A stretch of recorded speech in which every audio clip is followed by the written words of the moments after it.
Hi, Cindy. It's Allison responding to week 7. Completely agree with your 3 factors regarding what could lead to anti-government revolution in Saudi Arabia as it did in Iran. I definitely agree with you on the social factors you mentioned, youth, educational opportunities. You acknowledged religion, and then economic factors. I had the same factors with respect to, I'm so sorry, I'm moving around, okay, be still. With respect to the social factors and the economic and religion. I said that the youth surge in Saudi Arabia, as it is throughout the Middle East, is tied to each one of them. So youth surge is its own factor, but then it is related to the economic system and also the religious aspect. As in Iran, as people, or the youth particularly, became disillusioned with the reformist agenda, or disillusioned with the maintaining of Islamic styles of governance instead of rule of law. Western influence has had considerable effect on them and exposure, as has Western education. You also mentioned Western education, so I think this younger generation is definitely the key. You mentioned in your post about young Iranians having had exposure to the outside world and their connection through education. We see the same thing with the al-Saud family and in Saudi Arabia.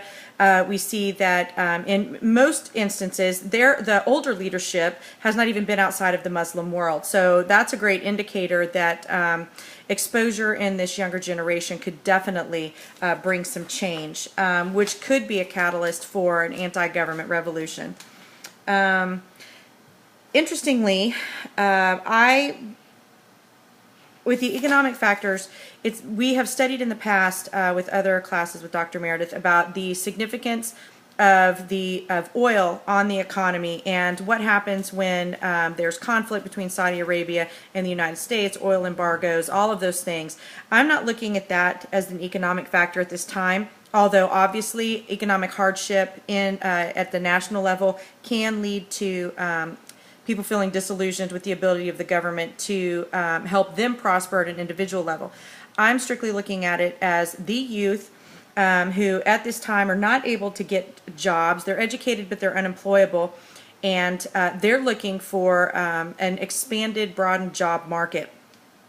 I don't think that's going to happen anytime in the near future. And so what is the al-Saud family going to do about that?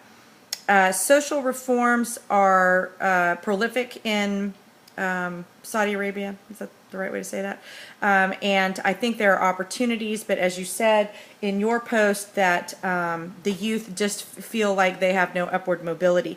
And because Saudi Arabia is so tied to family, is so tied to where your family is originally from, and that has to do with, there's still class stratification, I guess is what I'm trying to say.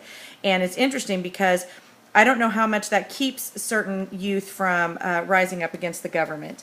And finally then, religion, just youth wanting separation, more separation of church and state. I don't think that's possible the way Saudi Arabia is right now. It would definitely require a revolution to make that happen.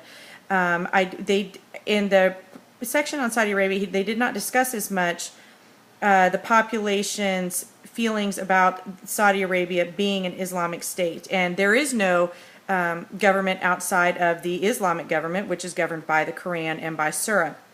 In Iran, we've seen that there has been significant opposition to more fundamentalist styles of governance. So appreciate your post. It was definitely in agreement with my thoughts after hearing the question, and just appreciate it. So hope you have a great week, and talk to you next time.